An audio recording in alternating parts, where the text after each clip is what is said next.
Hello, നമ്മൾ ഇലക്ട്രോകെമിസ്ട്രിയിൽ രണ്ട് തരം സെല്ലുകളെയാണ് പരിചയപ്പെട്ടത്. Electrolytic cells and electrochemical cells. ഇലക്ട്രോകെമിക്കൽ സെൽസിനെ വേറെ ഏത് പേരുള്ളത്? രണ്ട് പേരുകൾ കൂടി നമ്മൾ പഠിച്ചു. Electrochemical cells are also known as galvanic cell or voltaic cell. അപ്പോൾ ഈ വോൾട്ടായിക് സെല്ലിന് ഒരു നല്ലൊരു എക്സാമ്പിൾ ആണ് ഡാനിയൽ സെൽ എന്ന് പറയുന്നത്. ആ ഡാനിയൽ സെല്ലിന്റെ ഓരോ ഇലക്ട്രോഡ്സിനെ ആനോഡിനെയും കാഥോഡിനെയും റിയാക്ഷൻസ് എഴുതുന്നതും ഓവറോൾ റിയാക്ഷൻസ് എഴുതുന്നതും അതുപോലെ എങ്ങനെ സെല്ലിനെ റെപ്രസെന്റ് ചെയ്യാമെന്ന് നമ്മൾ പഠിച്ചു. അപ്പൊ ഈ ഒരു ഇലക്ട്രോകെമിക്കൽ സെല്ല് പഠിച്ചപ്പോൾ നമ്മൾ പറഞ്ഞത് രണ്ട് ഹാഫ് സെല്ലുകൾ ഉണ്ട്. ആ രണ്ട് ഹാഫ് സെല്ലുകളെയും നമ്മൾ എക്സ്റ്റേണലി ഒരു മെറ്റാലിക് വയർ വഴിയും എന്നാൽ ഇന്റേണലി ഒരു സോൾട്ട് ബ്രിഡ്ജ് വഴിയും കണക്ട് ചെയ്യുന്നുണ്ട് എന്ന് നമ്മൾ പഠിച്ചു. ഇവിടെ ഈ സോൾട്ട് ബ്രിഡ്ജിന്റെ ആവശ്യം എന്താണ്? ഇങ്ങനെ ഒരു സോൾട്ട് ബ്രിഡ്ജ് ഇലക്ട്രോകെമിക്കൽ സെല്ലിന് ആവശ്യമുണ്ടോ എന്നുള്ളതാണ് നമ്മൾ ഇന്ന് പഠിക്കാൻ പോകുന്നത്. അതായത് what is A salt bridge and what are the functions of salt bridge. നമുക്ക് ആദ്യം എന്താണ് ഈ സോൾട്ട് ബ്രിഡ്ജ് എന്ന് പറഞ്ഞാൽ നമുക്ക് നോക്കാം. സോൾട്ട് ബ്രിഡ്ജിന്റെ ഡെഫിനേഷൻ ആയിട്ട് പറയുകയാണെങ്കിൽ it is a U tube filled with agar agar or gelatin containing a concentrated solution of inert electrolyte like KCl, KNO3, NH4NO3, NH4Cl, NaNO3 etc. അപ്പോൾ ഒരു ഇൻവേർട്ടഡ് യു ട്യൂബാണ്, അല്ലെ? U shaped ട്യൂബാണ് നമ്മുടെ ഈ salt bridge പറഞ്ഞ U shaped ട്യൂബാണ്. ആ ട്യൂബിൻ്റെ ഉള്ളിൽ ജെല്ലിന്റെ base ആണ് കൊടുത്തത്. സാധാരണ എക്വസ് സൊല്യൂഷൻ, വെള്ളം പോലുള്ള ഒരു സൊല്യൂഷൻ അല്ല, ജെല്ല് ബേസ്ഡ് സൊല്യൂഷൻ ഉണ്ടാക്കാൻ വേണ്ടിയിട്ടാണ് നമ്മൾ അതിൽ അഗർ അഗർ അല്ലെങ്കിൽ ജെലാറ്റിൻ ഉപയോഗിച്ചിരിക്കുന്നത്. അതിൽ എന്തിന്റെ സൊല്യൂഷനാണ് ആ ബേസിൽ ഉണ്ടാക്കിയിരിക്കുന്നത്? With inert electrolyte. Inert electrolyte, what is the meaning of inert? Inert എന്ന് പറഞ്ഞാൽ നോൺ റിയാക്റ്റീവ്, അതായത് നമ്മുടെ ഈ സെൽ റിയാക്ഷൻസിലൊന്നും പങ്കെടുക്കാത്ത തരത്തിലുള്ള ഒരു ഇലക്ട്രോലൈറ്റ് ആയിരിക്കണം നമ്മളിവിടെ ഉപയോഗിക്കേണ്ടത്. അപ്പൊ അതിനുള്ള എക്സാമ്പിൾസ് ആണ് നമ്മൾ പറഞ്ഞത്. KCl, അതേപോലെ KNO3, NH4Cl, NH4NO3, NaNO3, അതൊക്കെ അതിന് എക്സാമ്പിൾസ് ആണ്. അപ്പൊ നമുക്ക് ഇതിന്റെ ഡെഫിനേഷൻ ഒന്ന് എഴുതാം. വാട്ട് ഈസ് സോൾട്ട് ബ്രിഡ്ജ് ഒന്ന് എഴുതാം കേട്ടോ. So what is a salt bridge? It is a U tube filled with agar-agar or gelatin containing a concentrated solution of inert electrolyte like KCl, KNO3, NaNO3, NH4Cl, NH4NO3 etc. അങ്ങനെ ഒരു gel ബേസിൽ inert electrolyte ആയിട്ടുള്ള KCl, KNO3 ഇതിൽ ഏതെങ്കിലും ഒരെണ്ണത്തിന് ഉപയോഗിച്ചാൽ മതി. അങ്ങനെ നമ്മുടെ ഈ യു ട്യൂബിൽ നിറച്ച സംവിധാനത്തെയാണ് നമ്മൾ സോൾട്ട് ബ്രിഡ്ജ് എന്ന് പറയുന്നത്. ഇനി നമുക്ക് ഈ സോൾട്ട് ബ്രിഡ്ജിന്റെ ഫങ്ഷൻസ് എന്തൊക്കെയാണെന്ന് നോക്കാം. നമ്മൾ സോൾട്ട് ബ്രിഡ്ജിന്റെ ഫങ്ഷൻസ് പ്രധാനമായിട്ട് 4 ഫങ്ഷൻസ് ആണ് നമുക്ക് സോൾട്ട് ബ്രിഡ്ജിനെ പറ്റി പറയാനുള്ളത്. ഏറ്റവും ഫസ്റ്റത്തെ ഫംഗ്ഷൻ എന്ന് പറഞ്ഞാൽ നമുക്ക് എളുപ്പം പറയാൻ പറ്റും. നമ്മൾ ആദ്യം തന്നെ പറഞ്ഞു, ഈ ഒരു സർക്യൂട്ടിന്റെ ഇന്റേണൽ സർക്യൂട്ട് അല്ലെങ്കിൽ ഇന്റേണലി കണക്ട് ചെയ്തിരിക്കുന്ന രണ്ട് ഹാഫ് സെല്ലുകൾ ഇന്റേണലി കണക്ട് ചെയ്തിരിക്കുന്നത് സോൾട്ട് ബ്രിഡ്ജിനാണ്. അതന്നെയാണ് നമുക്ക് ആദ്യത്തെ ഫംഗ്ഷൻ ആയിട്ട് പറയാം. Salt bridge completes the internal circuit of this cell. അതാണ് ഒന്നാമത്. അപ്പോൾ വളരെ എളുപ്പമാണ് അത് ഓർക്കാൻ. It completes the internal circuit. Now look at the second function. It maintains the electrical neutrality of two half cells. എന്താണ് ഈ ഇലക്ട്രിക്കൽ ന്യൂട്രാലിറ്റി? രണ്ട് ഹാഫ് സെല്ലുകളുടെ ഇലക്ട്രിക്കൽ ന്യൂട്രാലിറ്റി എന്നതുകൊണ്ട് എന്താണ് ഉദ്ദേശിക്കുന്നത് നമുക്ക് നോക്കാം. എന്നാലാണ് എങ്ങനെയാണ് അത് മെയിൻറ്റെയിൻ ചെയ്യുന്നത് നമുക്ക് മനസ്സിലാവുള്ളൂ. നമുക്ക് ആദ്യം ഈ ഒരു ആനോഡിന്റെ കേസ്, ഈ ഒരു ഫസ്റ്റ് ഹാഫ് സെൽ എടുക്കാം. ഈ ഇലക്ട്രോലൈറ്റിക് സൊല്യൂഷൻ എന്ന് പറഞ്ഞത് കംപ്രൈസസ് ഓഫ് സിങ്ക് സൾഫേറ്റ്, അല്ലെ? സിങ്ക് സൾഫേറ്റ് സൊല്യൂഷൻ ആണ്. സിങ്ക് സൾഫേറ്റ് എന്ന് പറഞ്ഞാൽ നമുക്ക് അറിയാം എന്താണത്? Zn2+ ions ഉണ്ട്. അപ്പോൾ Zn2+ ionsന്റെ concentration is equal to the concentration of SO4 2-. Zn2+ന്റെ അതായത് സിങ്ക് അയോണിന്റെയും സൾഫേറ്റ് അയോണിന്റെയും കോൺസെൻട്രേഷൻ ഈക്വൽ ആണ് സാധാരണഗതിയിൽ ഒരു സിങ്ക് സൾഫേറ്റ് സൊല്യൂഷൻ എടുക്കുമ്പോൾ. ഇനി നമ്മൾ ഈ സെല്ല് വർക്ക് ചെയ്യാൻ തുടങ്ങി. സെല്ല് വർക്ക് ചെയ്യുമ്പോൾ സിങ്ക് ഈ ഭാഗം എന്തായിട്ട് പ്രവർത്തിക്കുന്നു? ആനോഡായിട്ട് പ്രവർത്തിക്കുന്നു. അങ്ങനെ ആനോഡായിട്ട് പ്രവർത്തിക്കാൻ തുടങ്ങുമ്പോൾ എന്ത് സംഭവിക്കും? ഇവിടെ ഓക്സിഡേഷൻ നടക്കും. ഓക്സിഡേഷൻ നടക്കുമ്പോൾ എന്ത് സംഭവിക്കുന്നത്?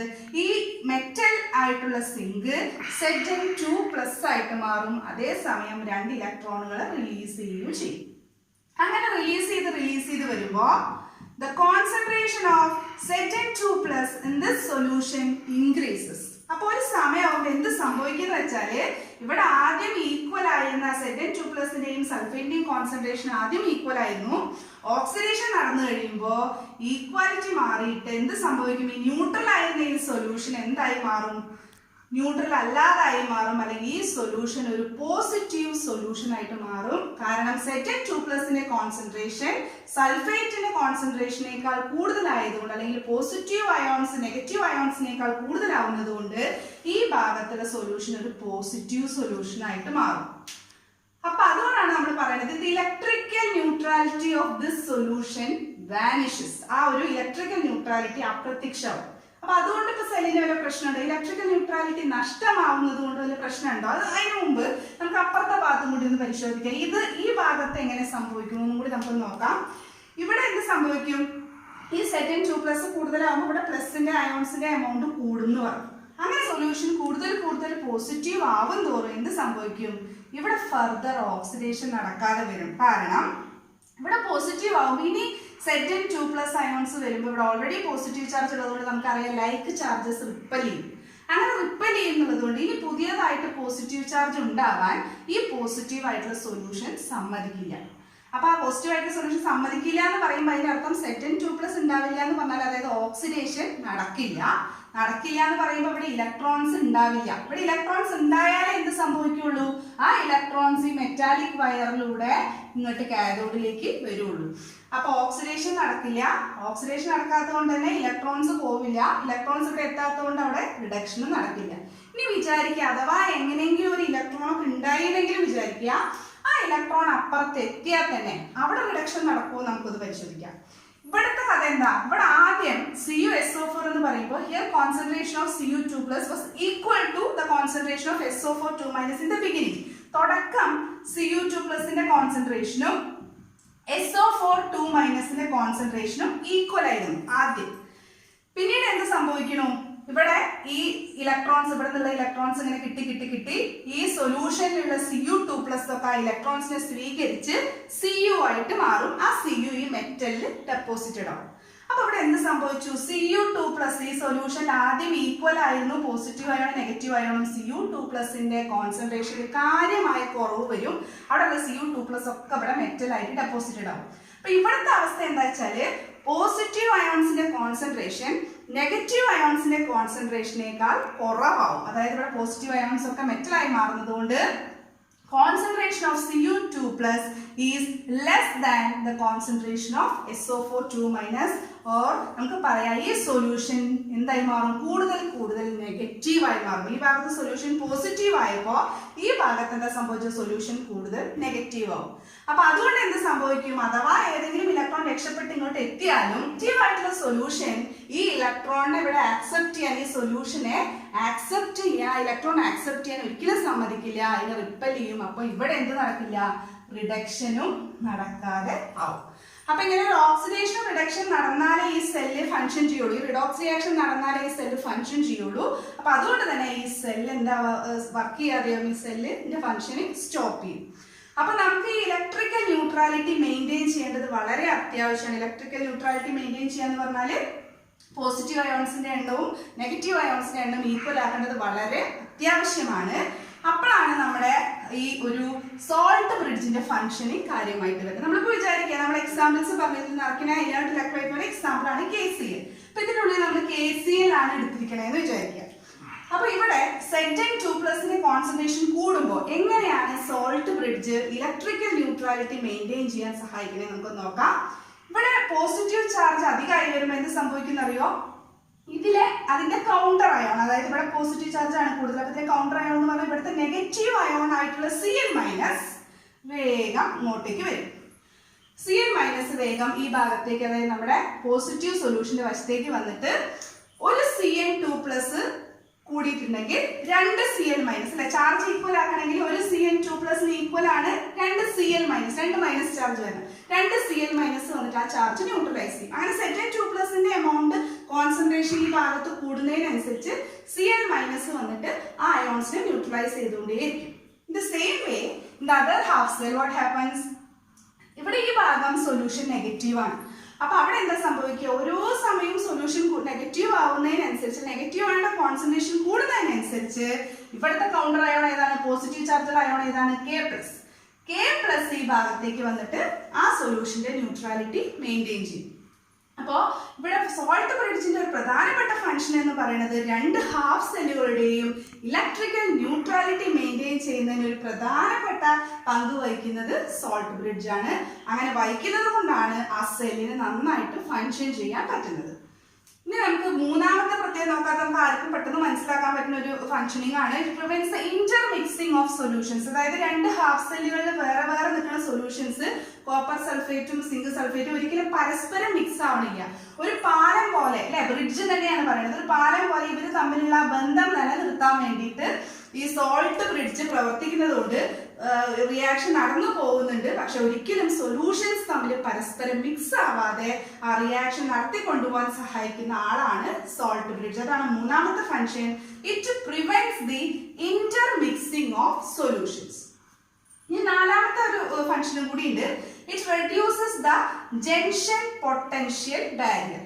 അപ്പൊ എന്താണ് ഈ ജംഗ്ഷൻ പൊട്ടൻഷ്യൽ ബാരിയർ എന്ന് നമുക്ക് നോക്കാം. ഇവിടെ നമ്മൾ പറഞ്ഞു, ഇവിടെ ഒരു കാര്യം പറയട്ടെ. ഇവിടെ ഈ ഒരു കോട്ടൺ ഇത് വെച്ചിട്ട് നമ്മൾ പ്ലഗ് ചെയ്തിട്ടുണ്ട്. അതായത് ഒരു കോട്ടന്റെ ഒരു പഞ്ഞിയൊക്കെ വെച്ചിട്ട് നമ്മൾ ഇവിടെ ഇങ്ങനെ അടച്ചു വെച്ചിട്ടുണ്ടാവും. അപ്പൊ നമ്മൾ ഈ ഒരു ഇലക്ട്രോലൈറ്റ് നിറയ്ക്കുമ്പോൾ ശ്രദ്ധിക്കണേ, നമ്മൾ എക്വ സൊല്യൂഷൻ ആയിട്ടല്ല. എക്വ സൊല്യൂഷൻ നിറച്ചാൽ എന്താ സംഭവിക്കുക? ഇതിൽ നിറച്ചാൽ അപ്പൊ തന്നെ വെള്ളം വീണ പോലെ ഇതിലേക്ക് വീഴും. അപ്പൊ നമ്മൾ ജെൽ രൂപത്തിലാണ് ഇതിൽ ഇലക്ട്രോലൈറ്റ് നിറച്ചിരിക്കുന്നത്. അത് പെട്ടെന്ന് അതിലേക്ക് അങ്ങോട്ട് മിക്സ് ആവാതിരിക്കാൻ വേണ്ടി ഇവിടെ ഒരു കോട്ടൺ വെച്ചിട്ട് ഈ രണ്ട് സൈഡും അടച്ചിട്ടുണ്ട്. അപ്പൊ ഇവിടെ അതങ്ങനെ അടച്ചില്ലായിരുന്നെങ്കിൽ, അങ്ങനെ അടച്ചിട്ടില്ല എന്ന് വിചാരിക്കുന്നത് സംഭവിക്കും. ഇവിടെ പോസിറ്റീവ് ചാർജിന് എണ്ണം കൂടുന്നതിനനുസരിച്ച് ഇവിടെ എന്ത് സംഭവിക്കും? ഇവിടെ ഈ പോസിറ്റീവ് ചാർജ് ഇത് കൂടെ കയറി ഇവിടെ വരും അല്ലെ, ഇവിടെ പോസിറ്റീവ് ആവും. അതേപോലെ ഇവിടെ എന്ത് സംഭവിക്കും? ഈ നെഗറ്റീവ് ചാർജ് സൊല്യൂഷൻ ആണ്. അപ്പൊ നെഗറ്റീവ് ചാർജ് കയറിയിട്ട് ഇവിടെ വരും. അപ്പൊ നമ്മൾ ഫിസിക്സിലൊക്കെ പഠിച്ചിട്ടുണ്ടാവും, കറണ്ട് ഫ്ലോ എവിടെ നിന്നാണ്? പോസിറ്റീവ് നെഗറ്റീവ് ഡയറക്ഷനിലേക്കാണ്. അപ്പൊ ഇവിടുത്തെ EMF എന്ന് പറയുന്നത് ഈ ഡയറക്ഷനിലാണ്. പോസിറ്റീവ് ടു നെഗറ്റീവ് എന്ന് പറയുമ്പോൾ ഈ ഡയറക്ഷനിലാണ് ഇവിടെ EMF ഉണ്ടാവുക. നേരെ പക്ഷെ നമ്മുടെ മെയിൻ EMF ഏത് ഡയറക്ഷനിലാണ് നോക്കും? നമ്മൾ പഠിച്ചിട്ടുണ്ട്, എവിടേക്കാണോ ഇലക്ട്രോൺ ഫ്ലോ ഉള്ളത് അതിന് നേരെ ഓപ്പോസിറ്റ് ആണ് എന്തുള്ളത്? Current flow. അപ്പൊ നമുക്കറിയാം ഇവിടെ സിങ്ക് ഇലക്ട്രോഡ്, ഇതാണ് നെഗറ്റീവ് ഇലക്ട്രോഡ്, ഇത് പോസിറ്റീവ് ഇലക്ട്രോഡ്. ഇവിടെ നിന്നിട്ടാണ് ഇലക്ട്രോൺസ് ഫ്ലോ ചെയ്യുന്നത്. അപ്പൊ മെയിൻ EMFന്റെ flow is in this direction. അതായത് ഇവിടെ പോസിറ്റീവ് ഇലക്ട്രോഡ് ആയിട്ടുള്ള കോപ്പറിൽ നിന്ന് ഇങ്ങോട്ടാണ് ഇലക്ട്രോൺ ഫ്ലോ. അപ്പൊ നോക്കി, കറണ്ട് ഫ്ലോ രണ്ടും ഓപ്പോസിറ്റ് ഡയറക്ഷനിലാണ്. അപ്പൊ അതിന്റെ റിസൾട്ട് എന്തായിരിക്കും? നമുക്ക് കിട്ടേണ്ട മെയിൻ ആയിട്ടുള്ള EMFല് കാര്യമായിട്ടുള്ള കുറവ് വരും. കാര്യമായിട്ട് ചെറിയ കുറവ് വരുമെങ്കിലും EMFല് കുറവ് വരും. അതിനെയാണ് നമ്മുടെ ജംഗ്ഷൻ പൊട്ടൻഷ്യൽ ബാരിയർ എന്ന് പറയുന്നത്. പക്ഷെ ഈ സോൾട്ട് ബ്രിഡ്ജ് ഇവിടെ നമ്മളിങ്ങനെ ഒരു സംവിധാനം ഉപയോഗിക്കുന്നത് കൊണ്ട് ഈ പൊട്ടൻഷ്യൽ ബാരിയർ, ജംഗ്ഷൻ പൊട്ടൻഷ്യൽ കാരണം ഉണ്ടാവുന്ന ആ ഒരു കുറവ് നമുക്ക് പരിഹരിക്കാൻ സാധിക്കും. കാരണം ഇങ്ങനെ പ്ലസ് പോസിറ്റീവ് അയോൺസ് അപ്പൊ ന്യൂട്രലൈസ് ചെയ്ത് പോണതുകൊണ്ട് അത് ഇതിൽ കൂടെ അങ്ങോട്ട് കയറുകയും ഇങ്ങനത്തെ ഒരു EMF ഡെവലപ്പ് ചെയ്യുകയും ചെയ്യുന്നില്ല. അതുകൊണ്ട് തന്നെ ജംഗ്ഷൻ പൊട്ടൻഷ്യൽ ബാരിയർ നമുക്ക് കുറയ്ക്കാനായിട്ട് സാധിക്കും. അപ്പൊ ഇതാണ് പ്രധാനമായിട്ടുള്ള സോൾട്ട് ബ്രിഡ്ജിന്റെ ഫങ്ഷൻസ് എന്ന് പറയുന്നത്. അപ്പൊ നമുക്കൊന്ന് എഴുതിയെടുക്കാം. എന്നിട്ട് 4 പ്രധാനപ്പെട്ട ഫങ്ഷൻസ് ആണ് സോൾട്ട് ബ്രിഡ്ജിനുള്ളത്. ഒന്നാമത്തേത്, it completes the internal circuit. It completes the internal circuit of the cell. Number 2, it maintains the electrical neutrality of two half cells. രണ്ട് സെല്ലുകളുടെയും ന്യൂട്രാലിറ്റി മെയിൻറ്റെയിൻ ചെയ്യാൻ സഹായിക്കുന്നു. Third one, it prevents the intermixing of solutions. രണ്ട് സൊല്യൂഷൻസും പരസ്പരം mix ചെയ്യാതെ സെല്ലിന്റെ reaction continue ചെയ്യാൻ സഹായിക്കുന്നു. And the fourth one, it reduces the junction potential barrier. Okay, it's a very important question. Functions of salt bridge.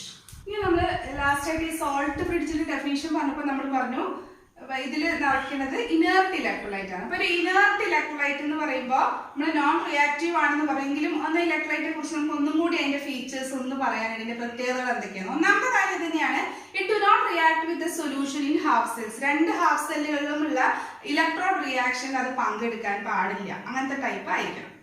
ഇനിയിപ്പോ നമ്മൾ വിചാരിച്ചു, നമ്മളിപ്പോ പറഞ്ഞു, പക്ഷെ ഒരു സോൾട്ട് ബ്രിഡ്ജ് പ്രവർത്തിക്കുന്നത് എങ്ങനെയാന്ന് നമ്മൾ പറഞ്ഞു.